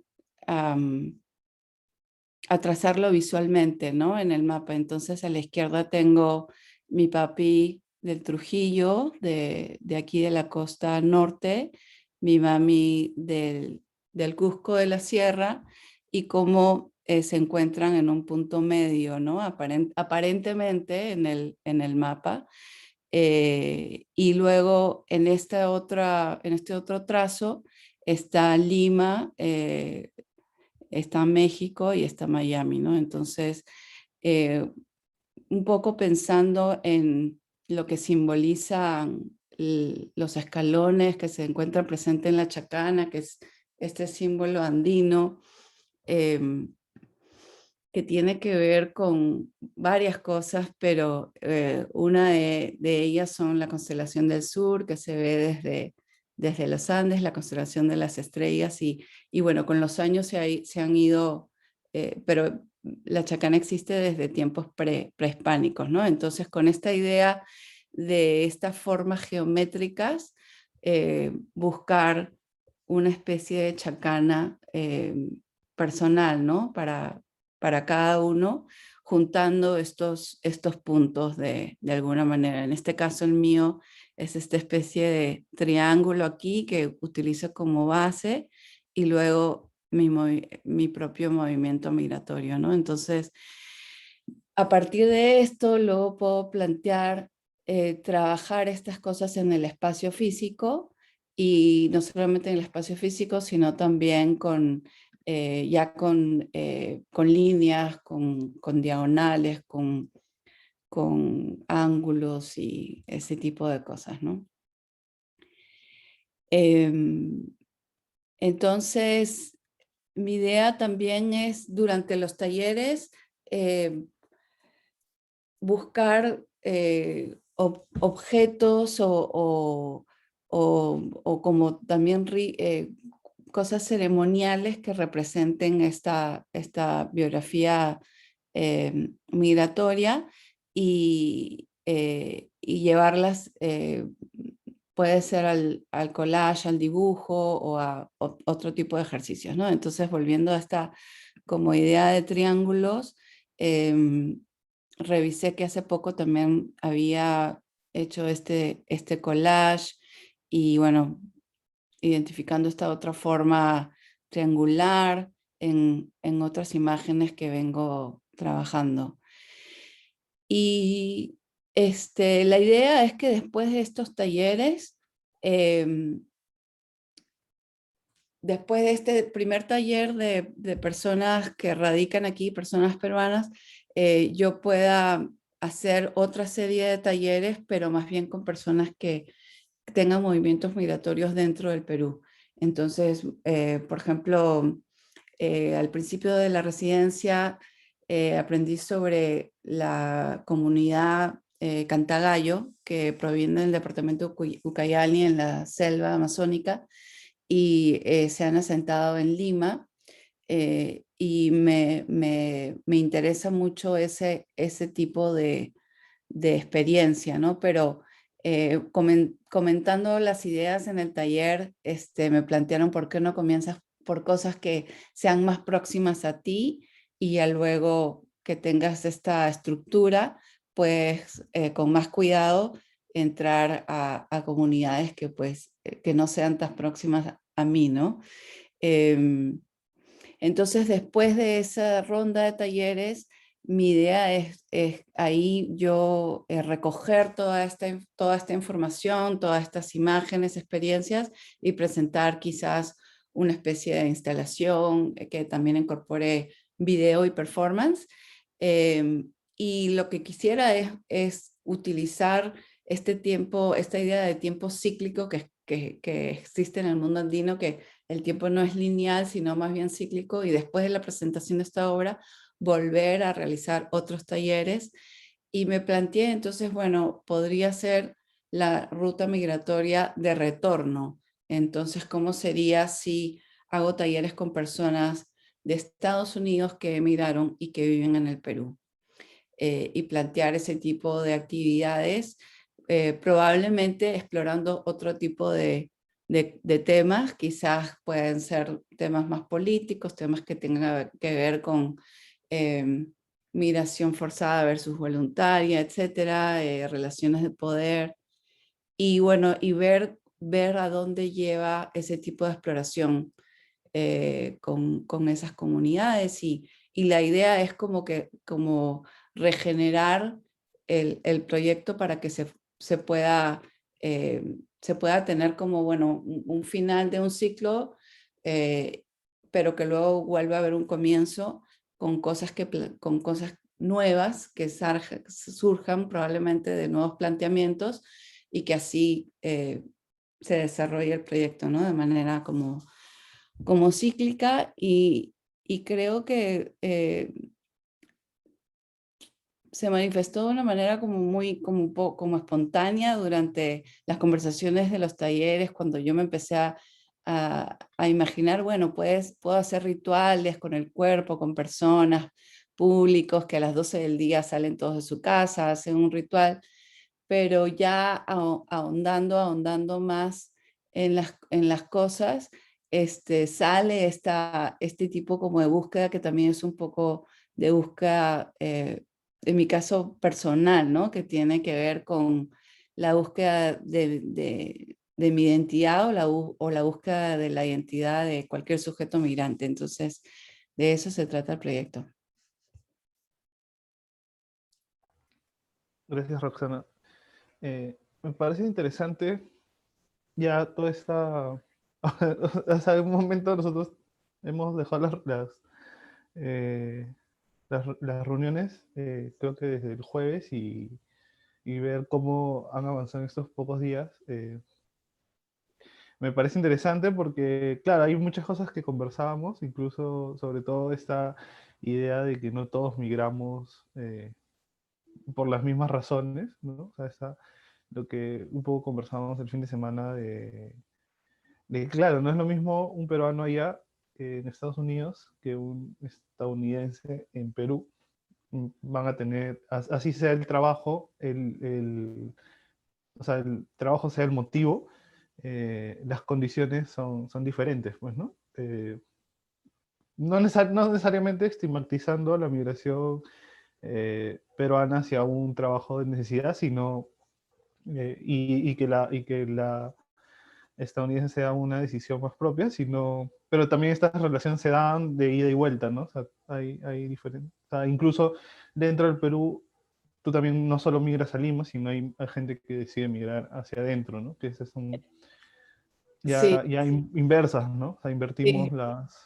exacto, sí, en eso, y eso mismo comentábamos con Cristi ayer, que, bueno, mi pareja es venezolano y que, por ejemplo, él me dice, no, para el final yo no voy a estar en Miami, ¿no? O sea, digamos, para su muerte él no se Claro. ve aquí en Miami, es como un retorno, ¿no?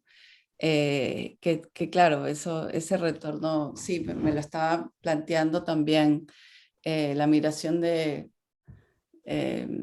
hacia adentro. Ujú, Es como la canción, ¿no? Todos vuelven a la Tierra del Sol. sí. Pero por ahí justamente va por esa lógica, ¿no? Sí, y qué interesante porque ahora que te escuchaba hablar, veía que mm, más allá de proyectos, me parece que lo interesante es haber construido formas de trabajo, ¿no? Porque, claro, tú hablas de que esto sea cíclico y, claro, o sea, obviamente está hablándose de ya una forma de trabajo, ¿no? O sea, hago un taller, que esto me derive a proyectos y cuando se acaba ese proyecto, otra vez el taller y del taller surgen nuevas cosas. Entonces, esa interacción, ¿no? Como hacia comunidades específicas, que sea esta fuente no sé, de inspiración, donde sacas los proyectos y comienzas a trabajar nuevas interrogantes, ¿no? Me parece que se abren esta cosa de hacer las líneas, esta idea de hacer las líneas de migración, me parece que abre muchas posibilidades de dibujo, de performance, de caminar, de derivas, ¿no? O sea, haz la misma deriva en tu espacio, es una forma de moverte, eh, no sé, más simbólica, por decirlo así, ¿no? Y claro, esta línea migratoria no todos hicieron la misma, o sea, no todos hicieron la misma escala, no sé, pues por ejemplo, eso sí pasa acá, es que todas las líneas de migración, de una u otra manera, van a pasar por Lima porque solo hay un aeropuerto internacional. Ya, o sea, tu mamá me parece que es cusqueña y tu papá es de Trujillo, o no sé si es al revés, Sí, vaya. Pero claro, todas fueron hacia un eje, ahí se crea por eso se crea este triángulo, pues, ¿no? sí. Justamente el centralismo, y de ahí se abren para allá. Y así va a pasar con diferentes personas de Puno, Cusco, todas han tenido que forzadamente llegar a Lima. Va a haber una coincidencia en estas rutas migratorias Sí. en algún momento, pero de repente algunos pasaron primero por México y después a Miami, o otros se fueron de frente a Nueva York, depende de las escalas y todas esas cosas, ¿no? Eh, o incluso muchos peruanos llegaron, por ejemplo, ahora que lo mencionas, a Venezuela en algún momento y de ahí se trasladaron a otros lados, Ecuador. Ujú. eh, no sé, por ejemplo, a mí me pareció bien curioso que los vuelos de Quito a Estados Unidos eran hacia Lima y después hacia Estados Unidos. La mayoría de vuelos que había cuando yo viajé a Quito, me di cuenta de eso. Muchos vuelos que venían a Lima, esos vuelos mismos eran los que hacían Lima-Nueva York. Entonces la gente de Quito se quedaba ahí y de ahí se iba para Nueva York. Entonces habían estas ideas de conexiones, ¿no? Que, como te digo, en algún momento en Perú todas van a llegar a Lima y de ahí se van a repartir, pues, ¿no? Eso también Sí. son parte de las reflexiones que se van a, me parece, generar. Sí, sí. Bueno, este es un tema del que hablamos mucho, aquí con un círculo de amigos, dentro de ellos está mi amiga Carla Forte aquí en el Zoom. Ella es venezolana y bueno, hay algunos otros latinos con los que nos identificamos, ¿no? Compartiendo nuestras experiencias. Y claro, también políticamente aquí vienen sucediendo cosas, bueno, a nivel nacional, con el presidente que salió, y a nivel también de la comunidad nuestra del sur de la Florida, hay unas dinámicas muy particulares también. Pero creo que es algo, me parece que es algo como muy universal, ¿no? Este tema del sujeto migrante, porque es esa cuestión, ¿no? De reconciliar tu identidad, que, que, que viene a ser algo muy importante, que yo personalmente bueno, hace unos, que sé, no sé, 15, 20 años, no me consideraba más fluida, más puedo estar aquí como allá, como ahora siento una necesidad mucho más grande de fortalecer esos vínculos que tengo.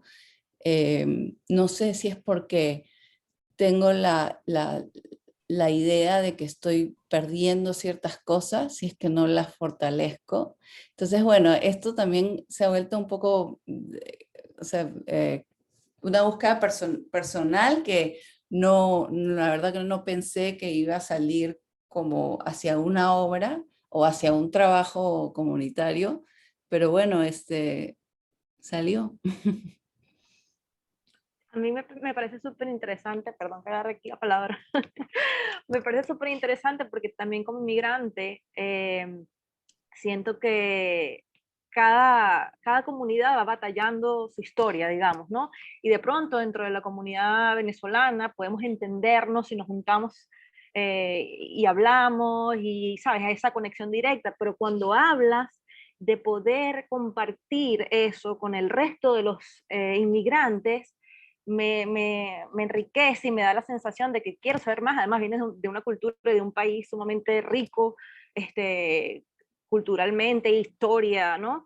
Y viéndolo desde la ciudad, como lo planteas, ¿no? En donde somos muchos inmigrantes y no somos comunidades donde estamos como compactados, digamos, el hecho de poder saber mucho más allá de quién es Roxana en la comunidad en la que vivimos, ¿no? Que digamos que estamos como en esta rueda en donde sí nos conocemos, somos amigas, pero digamos más profundamente sobre esa historia, más profundamente de dónde tú vienes, más profundamente de todas estas cosas de las que hablas, que son además increíbles y de las que están presentes siempre en tu trabajo también. Me parece que como inmigrante es enriquecedor y realmente maravilloso poder conocer mucho más profundamente. Gracias. Sí, eso es especial. Creo que eso es lo especial del trabajo comunitario, ¿no? Que siempre se generan cosas que va más allá de la persona y bueno, eso lo enfatizaron mucho ustedes durante los procesos y también creo que nos ayudó mucho oír o ver ejemplos de otros proyectos. Eso ha sido, o sea, personalmente a mí me ayudó mucho también, Marco, cuando hablaste de tu propio proyecto, de cómo lo fuiste desarrollando. Bueno, desde que me metí al primer Zoom, donde Damián también presentó lo de trabajar con los muchachos al lado del río. Bueno, sí, estoy contenta, qué bueno que... la verdad para mí, se lo dije ayer a Cristi, que siento que esta experiencia me ha llevado en mi práctica, o sea, en el desarrollo de mis ideas, a un lugar más profundo. O sea, creo que por una razón u otra, siento que he estado trabajando de manera un poco, yo no quiero decir superficial, tampoco me quiero quitar tanto crédito, pero esta idea de revisar y revisar y volver y revisar es un rigor que yo quizás extrañaba, ¿no? Que no tenía, o que extrañaba y me está enriqueciendo mucho. Y esta investigación de iconografía precolombina se merece eso, ¿no? Se merece que de verdad vaya con bastante cuidado y lejos, pues, porque si no, se quedaría en algo más no sé, de imagen, ¿no? Que de contenido. Sí, eso, qué bueno que lo digas, porque, bueno, ya no hay retorno después de de cuando uno encuentra esa. O sea, me parece que en un momento todos hacemos cosas, tal vez por muchos intereses, pero después cuando ya encuentras, te das cuenta de que estos intereses realmente están conectados, ya no hay retorno y ya te obsesionas. Y me parece que es muy importante lo que dices al último de que, claro, hay que de una u otra manera obsesionarnos con este pasado, con esta. Y que este pasado justamente no sea pasado, pues, ¿no? Sino recuperarlo, reactivar estas prácticas. eh, Me parece que ese va a ser un reto muy grande. Justo ahora, hoy en la mañana, me hicimos con rayos acá en la costa. Y claro, por ahí en algunas conversaciones con Héctor y así, eh, eh, estas cosas se resolvían con sacrificios de niños. O sea, ya eso no lo vamos a reactivar, pero me acordaba de eso, ¿no? O sea, como qué raro, que estamos en la costa, tenemos que resolver un problema climático que nunca pasa. ¿Y qué hacemos, no? Antes lo hacían así, pero no lo vamos a hacer así. Pero sí hay cosas que merecen, me parece, reactivarlas en este momento para, no sé, cuidar el medio ambiente, protegerlo, ser más sostenibles, incluso comunitariamente. Hay prácticas que ¿no? Como el line y cosas que han ido explorando ustedes también, que de una u otra manera resuelven algunas de nuestras interacciones comunitarias. Eh, este tema de la migración me parece interesante que haya surgido, no solo en tu trabajo, sino en general, me parece que se ha conversado mucho de eso. En sí, claro, el eje de este periodo era la sierra, y la sierra es un territorio que se ha movido mucho, ha migrado mucho. Desde ahí salió hacia el continente esta cultura precolombina o prehispánica. Eh, y por ahí que los tres proyectos de una u otra manera dialogan por ahí, ¿no? Dialogan hacia la migración, o sea, esa migración resultó en Lima en un desborde popular, como lo habíamos hablado, y generó estos espacios eh, de resistencia, de comercialización, como esta cobra, estas prácticas eh, más familiares, de duelo, de recordar. También no hay un roce no es lo mismo hacerlas en un escenario andino y llevarlos a una costa o a una capital, ¿no? De ahí empezaron también algunas configuraciones o incluso desconfiguraciones de estas prácticas. Y por el otro lado, lo de migrar es parte incluso de, como tú mencionabas, a Tupac, eh, se me fue el nombre. Tupac, Yupanqui. Tupac Yupanqui, iba a decir Tupac Yupanqui. Como decías, Tupac Yupanqui, claro, es este Inca que de una u otra manera tiene este sueño de ir hacia un horizonte mejor, porque la migración incaica se da porque descubren que en Quito estaba el centro del mundo, ¿no? El punto cero, y ellos querían llegar a ese lugar porque ahí era el lugar propicio para los, para los rituales del sol, ¿no? Entonces, porque era justo el punto recto del sol, y si no hubieran llegado los españoles, ya estaban ahí, o sea, convirtiendo Quito como lo que es Cusco ahora, ¿no? O sea, Cusco se iba a trasladar a Quito. Y ese proceso parte de este Inca que, bueno, entiende justamente la migración como una forma de expandir conocimiento, ¿no?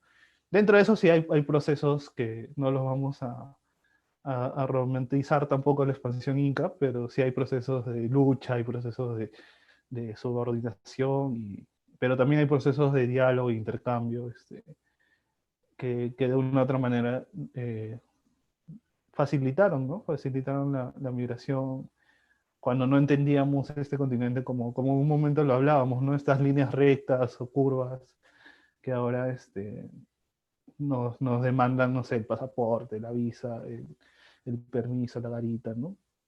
Que, no sé, de una u otra manera nos divide, pues, ¿no? Entonces me parece interesante eh, poder tener esta reflexión a partir de los trabajos que ustedes han hecho. Eh, Como les dije, el proyecto, la idea de esto es que este encuentro donde hemos podido conversar un poco sea el día que ya, bueno, se presentó el proyecto y ahora empezamos con el trabajo, ¿no? Porque ya hemos tenido, junto con los 9 artistas que hemos estado trabajando en estos 3 meses, justamente 3 meses para pensar en si se puede construir comunidad, qué hay que hacer para seguir haciendo o incidiendo en las comunidades. Ya lo hemos preguntado mucho, todos, creo, los 11 que hemos estado involucrados en esto, nos lo preguntamos y ahora la idea es comenzar a trabajar, a construir, a pensar los proyectos, bueno, al ritmo que cada uno demande, pues, ¿no? No sé si por ahí alguien tiene una palabra al final. Igual, solo recordarles, esta semana la residencia, el fin de semana vamos a tener un fin de semana agitado porque vamos a tener conversaciones, eh, vamos a presentar la publicación, un video, ¿no? Con los testimonios de los artistas. Entonces todo eso se va a ir dando en varios días del fin de semana. De repente mañana soltamos el programa para que estén atentos todos. Bueno, me parece que son reflexiones muy interesantes. Y nada, yo para terminar me gustaría como justo mencionar en el video, dentro de estas conversaciones, hoy editando, todos mencionaban justamente esta idea de que ya se ha construido una comunidad en los que hemos trabajado estos meses, ¿no? Y, y me parece que sí, pues se ha construido una comunidad y que ahora estamos trabajando con un fin que es justamente darle sentido a preguntarnos, darle sentido a si en verdad es necesario y por qué lo hacemos, ¿no? No sé, chicas, si alguien tiene algunas palabras de despedida, de cierre, no de despedida, porque no nos vamos a despedir, pero si alguien quiere agradecer, les doy el micro, estos minutos finales, para que den las gracias. Bueno, nada, que ha sido muy estimulante, en realidad, ver el desarrollo de las tres y también ver lo que están haciendo otras personas, ¿no? O sea, eso, ¿no? Que ha sido muy, muy estimulante y creo que para todos ha sido un espacio abierto, ¿no? A veces uno siempre anda con miedo, o a veces uno no quiere compartir. Hasta yo misma, o a veces también me he encontrado en espacios donde, o sea, uno a veces no se siente tan libre, ¿no? O uno anda como que con miedo, porque de por sí a veces el espacio artístico también como que encuentras muchas cosas, ¿no? Y hay muchos espacios de competencias, pero al final creo que el sentido de comunidad rompe eso, ¿no? Como que es una creación en conjunto, es como crecer, ¿no? Un crecimiento, o sea, juntos, entregar algo y que eso continúe, o que por ahí se quede, pero que tenga, que fluya, ¿no? Nada. Y bueno, ya veremos qué sucede con los proyectos, cómo se van desarrollando, ¿no? Gracias, Gracias, güey. gracias, Cristina. No sé, Mara, Roxana, si alguien- sus últimas palabras. No sé, Carla, no sé si todavía estás con la mano arriba de antes o de... Ay, Ah, perdón, de antes, perdón. Felicidades, todos los proyectos hermosos, realmente, y lo que dices, Cristina, cierto, pero creo que hay que compartirlos y hay que colaborar, es la forma en que, sabes, en que los proyectos crecen y cuando lo que quieres hacer es tuyo y lo sientes, olvídalo, eso va y crece. Felicidades, de verdad, todo muy lindo. Yo feliz de estar aquí, puedo estar 3 horas más escuchándolo, en serio. muchas gracias. Gracias. Bueno, yo también muy contenta, ya parezco disco rayado que les digo de lo feliz que estaba yo en la residencia. Me acuerdo que la primera vez que participé, el primer día, yo no quería colgar, yo estaba así como que, pero buscando conversación, quería preguntarles, ¿y qué hacen? ¿Dónde viven? Porque de verdad que uno extraña y entonces hablar, ser parte de este grupo me ha dado, me ha alimentado mucho. Aparte creo, hablando del diseño de la residencia, también me pareció genial que después de cada sesión teníamos bibliografía, teníamos como 3, 4 o 5 artículos de libros, de referencias de historiadores, de críticos o del trabajo de cierto artista con respecto a los puntos que habíamos tratado ese día. Claro que no me daba abasto, obviamente, de leer todo, pero eso es muy, muy enriquecedor y muy interesante tener ese tipo de actividad intelectual, ¿no? Porque de verdad que así vas madurando con las ideas y como digo, extrañaba eso, me hacía falta eso y me ha gustado ese aspecto de la residencia junto con todas las visitas de todos los presentadores, que cada presentador fue genial. Los arqueólogos, los arteeducadores, el trabajo comunitario que han hecho, el trabajo de investigación, el trabajo social, eh, con la sensibilidad que lo hacen, con la dedicación que lo hacen, se nota y inspira mucho. Y bueno, nada, nuevamente muy contenta. Yo me quiero anotar en los próximos ciclos y seguir aquí. Y bueno, ya le he pasado la voz a mis amigos. Ojalá que alguno de ellos pueda participar. Ojalá, nosotros siempre gusto de recibir a los nuevos artistas. Mara, ¿tú algunas palabras?